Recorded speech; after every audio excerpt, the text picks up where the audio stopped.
Julie Buchanan, welcome to Property Insights. So, I've had the Cohen handler guys in the past, the buyer's agents. Is that what you call it? Yeah, buyer's an advocate for buyers. What's Cohen Space do? Because you're a director of Cohen Space. So, just tell me about that first. So, Cohen Space is kind of a new thing that's come up in real estate. It's relatively unknown. I discovered it myself or came upon it a few years ago. It's called sellers advocates, or we're sellers advocates, vendors advocates, where we work with people who are selling their homes. We help out from everything from helping them find the right agent to work with them, to helping prepare properties, to work through marketing ideas, setting their property up. As I say, presentation is so important, obviously, when selling a property. Going through anything that's confusing from documentation point of view. And basically we're there from the onset right to the settlement and helping them out. It's actually an interesting business model, because the assumption is that most vendors know what the hell they're doing, and they don't. And in fact, a lot of them can get quite overwhelmed. Exactly. And this, I don't want to sound sexist or whatever it is, but like a lot of women own places now as a result of divorce, weren't even there when the day of the property was, didn't get involved in the legal shit and all that other stuff that happened in the purchase, decide they want to sell because they want to move away or whatever the case may be, make a decision to sell, and actually all of a sudden think, wait a minute, how do I sell? How do I find a lawyer? Where do I find a lawyer from? Which agent should I appoint? You know, what price should I ask? Exactly. And what happens once you exchange? And what have I got to do? Have I got to clear the joint out? Does it present properly because I've moved out and, or should I keep the tenant in there? Should I sell it with the tenant? Should I sell it without a tenant? There's about 1,000 questions it's endless. It's endless. And is that what you guys do? Look after those particular vendors? Absolutely. And all vendors, to be honest. I saw a need for that kind of third-party professional, as we all like to have when we're doing these kinds of transactions. And we find the need in all kinds of people. You've mentioned, what vendors, as I say, all vendors, but particularly people who haven't done anything with real estate, don't know anything about real estate, and the older community who haven't potentially sold or bought a property in 40 or 50 years. So we find that our service is so helpful for, as I say, everyone. We could have people who don't live at the home. We have people who, just don't want to deal with the whole thing. They don't know where to start. Yeah. So we go in the beginning and we help them. We help from step one. We give them a bit of a timeline if need be. We talk about, the home, how it's currently presented, how we feel it should be presented, what target market we'll be essentially going to, what buyers are now looking for, all that kind of thing and it just sort of calms everybody down. They've got someone, unbiased, independent supporter on their side, a real estate expert. We know our market, we know our buyers, we know the agents, and we, help them through those stages. How does Cohen Space choose their agents? So let's say, I don't want you to tell me a specific agent, but let's say, a client comes to you, hasn't sold their property in the last 20 years, been living there, decide they're going to move to some other place, country property, don't understand the process, but living in Paddington and they want to pick an agent. I mean, how do you work out which agents,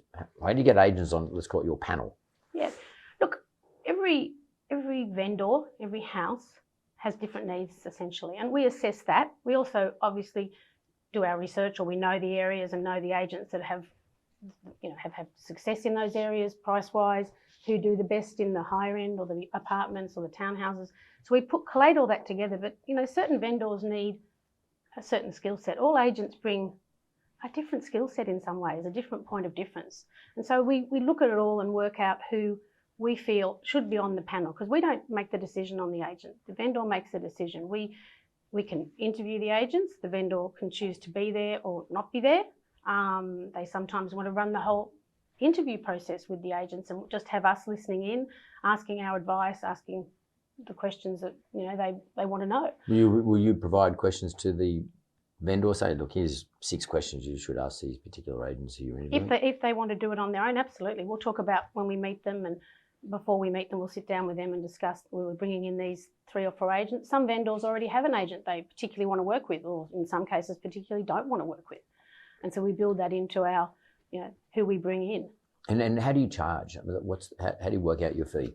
So this is where it becomes a little tricky, and people are this is where, for us, is our big speed hump. Is it doesn't cost the vendor anything. It's a free service for the vendor. We get paid a percentage of the agent's commission.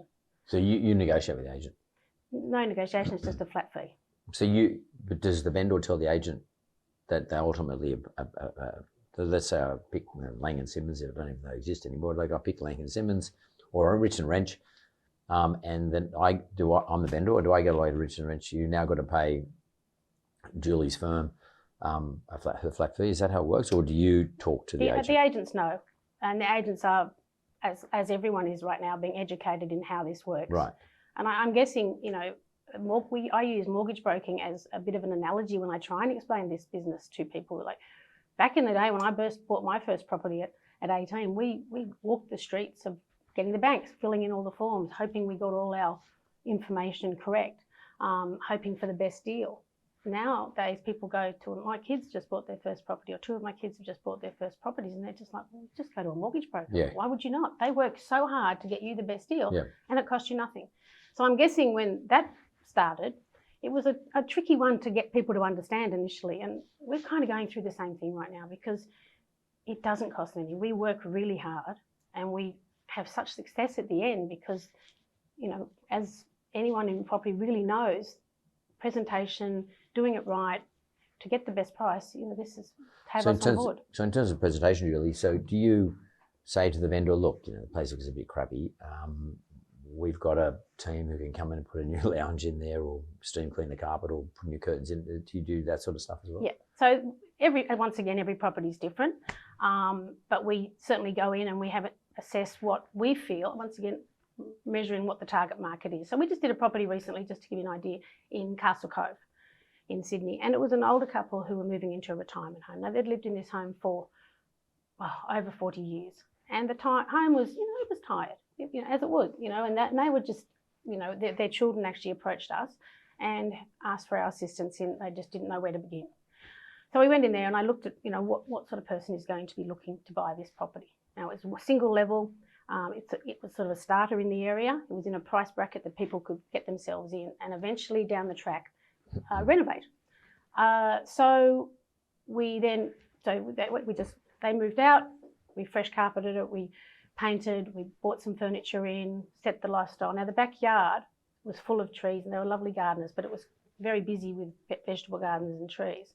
And looking at the people that were going to buy this house were either downsizers, but more likely young families. So I said, let's pull out some of this, put some grass area in. So the kids can run around. Now, what we do is we make a list of our sort of wish list of what we think you could do to improve the property and improve the result you're going to get on the day. And I always sort of say, hand on heart, every dollar I ask you to spend, or suggest you spend, you'll get a multiple of that back. Guaranteed. And, be it double, but in most cases it's 3 or 4 times. In this particular property, they probably spent around the $40,000 mark, and that's full styling and the garden all being done. And when the property did sell, the agent said that added at least $250,000 to the bottom line. So in other words, it's about you guys telling the vendor, or giving advice to the vendor as to what the buyer's market expects to see for that particular type of product in that particular type of area. Correct. In other words, and through your research, who the buyers are. It could be a young couple, whatever they are, downsizers, and you obviously know what the characteristics of those particular buyers are, and make sure that the property presents in a certain way. Now, the vendor doesn't have to do this, of course not. But this is something this is a service you offer. Absolutely. And then have you had any pushback from agents, the vendors' agents? So a vendor's agent sort of say, hey, we're not going to work with you. We don't want to give you 30%. Look, when I first started this, and I started under a company named Space Property Advocates, which was what I started at, and I remember did my first property over in Newtown, and they did look at me like I probably had 3 heads. What are you talking about? We can do all that. And to a degree they can. But once we've done it, and you can look on our website and see we even have testimonials from agents. I have agents even now kind of chasing me saying, we need you to help us on this job, because it's not just the presentation thing. There's so much more involved.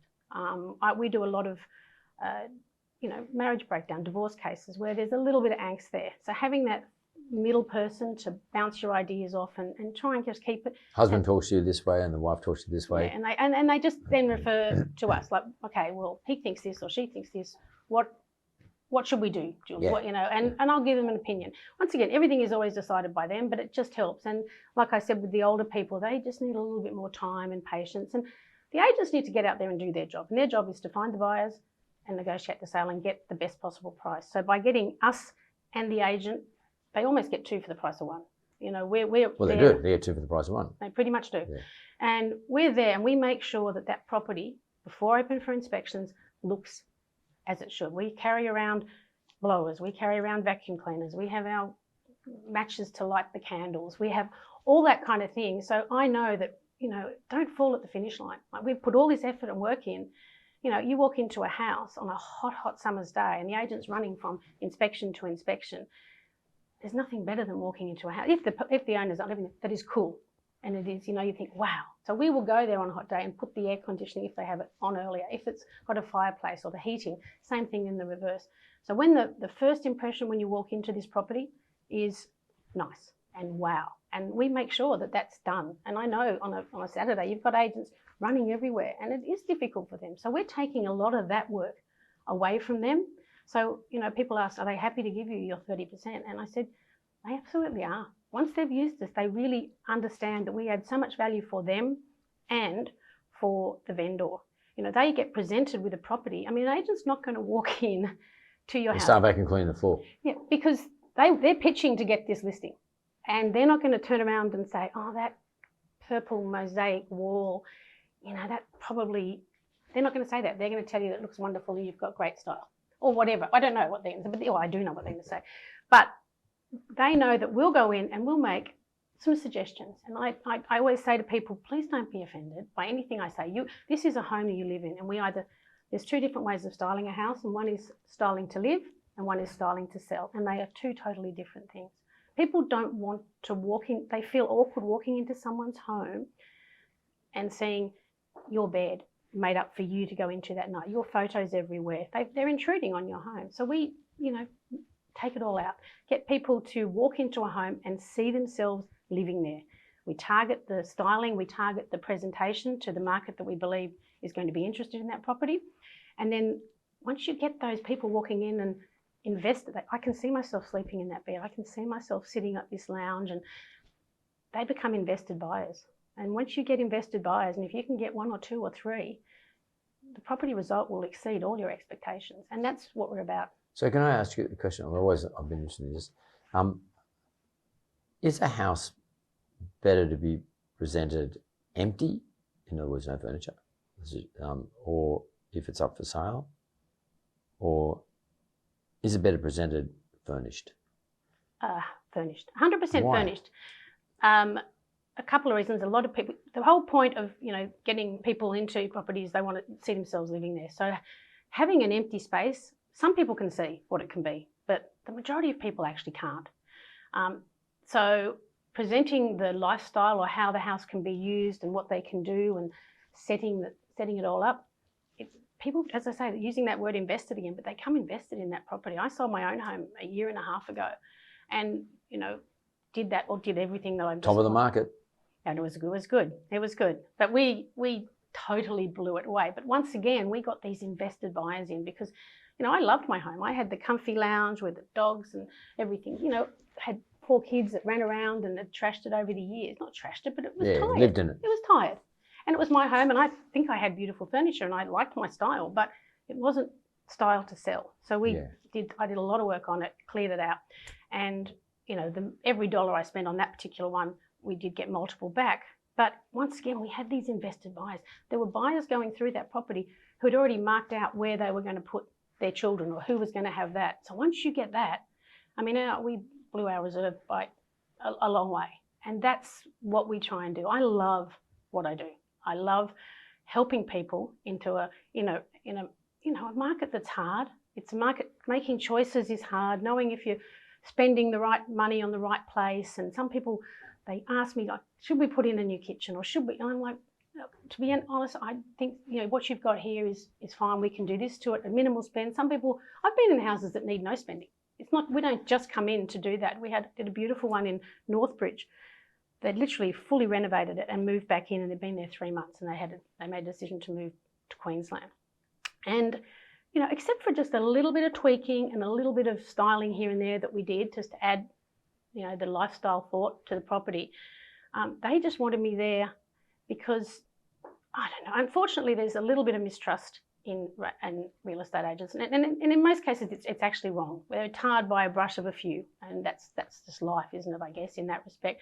So they just wanted to have me there for some reassurance that everyone was doing the right thing by them and they were going to get the best result possible. Well, if it's not costing any more money, that's a great asset. I've I've often wanted to ask people like yourself, because I've seen this happen. People want to put their property, so they go, wow, I need a new kitchen, my kitchen's tired, I need a new bathroom. They go and spend a whole heap of money based on their taste, and they never get it back because, you can spend 50 grand on a new kitchen, you can spend 30, 50 grand in a bigger bathroom. And because buyers will put up with a tired bathroom or a tight kitchen because they know that they can either live with it or they're going to pull it out anyway and put in their own taste. 100%. So do you say to people who are selling a property, look, don't go investing all that money in those two things because you're never going to get it back? 100%. Because taste is taste. I mean, everyone's got. And that's right. And look, and I've currently got another one on right at the moment, similar, but we just once again did another property not that long ago. It was from a couple who had separated. And the house, again, it was probably about 20 years old, kids, animals, needed some tarting up, some cosmetic surgery, I call it, just make it filling. So yes, the bathrooms were older and the kitchen was, and they both needed renovation, but they were both functional and they were clean. Mm. So I said, don't go and spend, 150, 200,000 on that. I'm not sure you'll get that money back because someone may want to come in here and do their own thing in that space. So we just did exactly what we normally do, cleared out everything, painted, carpeted in this particular one, fixed up some pool stuff, did some landscaping. And, there were some things that we suggested they didn't want to do, which was fine, but in most cases they did it. And certainly on that case, just another example, that was only done recently, the agent said to me, as we left after the auction, it got a very good result. He said, to be honest with you, if that property had been like it was when I came in to pitch for the listing, we would have got $500,000 less. So, and once again, they probably spent somewhere in that $40,000 mark. I mean, most of my clients don't spend that. It's actually on the high side. Even just changing doorknobs on a kitchen cupboard, or just little things like that. I've gone around and changed light cover switches, because they're yellowed, or changing the air conditioning duct. Little simple things like that make a huge difference. And there's no cost in it. Nothing. Not, as I say, as I said, everything, hand on heart, anything I will suggest to you, assuming it's within your budget, you will get multiple back. And not everyone has that capability, but we can still, just do some hard yards with decluttering and tidying up and giving a bit of a clean here and there, and makes a huge difference. And depersonalising it. Absolutely depersonalising. Taking your personality out of it, not yours, but the vendor's personality out of it. I walked into a property and I was doing down in Freshwater, and beautiful home again, and it was beautiful. It was lovely, beautifully presented, and she took me up to her bedroom and to show it. It was a beautiful, and she had the cushions and the whole thing. But I said to her, I'm just going to explain to you why I think you should have just these areas styled, because I'm now standing in your bedroom and I know you and your husband are getting into that bed tonight, and I feel like I'm in your space. I'm not imagining myself lying in bed looking at the view. I'm imagining I'm in your space. So we need to take that out of the equation. We need people to see themselves waking up, looking at that ocean, and they, once again, I use that word invested, but they want to buy that property, and when you want to buy, you'll push yourself to your limit, and that's what we want buyers to do for my vendors. Well, I quite like the idea, Julie, what you're doing. It's very clever, and depersonalising a property so that someone else can see themselves living and or enjoying that property, but at the same time, make sure people are rational. So it's sort of like, to me, Cohen space is sort of like the hand of reason when it comes to selling a property. In other words, what's rational and reasonable, as opposed to stopping people from being silly, over-investing in what they're trying to sell, but equally under-investing Correct. in what they're trying to sell. So it's a great service. It's a very emotional yeah. time. Selling your home is emotional. Oh, Be time. it for, someone selling the family home and downsizing, be it a marriage breakdown situation. I mean, it's the biggest, investment most people make in their lives. Yeah, totally. So selling it, you want to make the most of that opportunity. You're moving on. If the money's being split in half, you want to get as much out of it as you can. All those things. And to have us on board, I know we add value. And as I said, we add value for both the agent, though we do work solely for the vendor. We are there to make sure everything is done within. Then we have great trades that can come in. We work with the vendors' trades as well. We don't, it doesn't matter. We're just there to help them and to de-stress it, because it is a stressful time. We're there at the auction.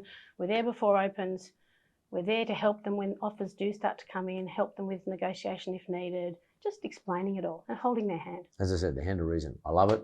Julie Buchanan, thanks very much. Appreciate it. Thank you so much. And for having me I on. actually think the Cohen Handler Group having this this business being called Cohen Space is very clever. So well done. Thanks very much. Thank you.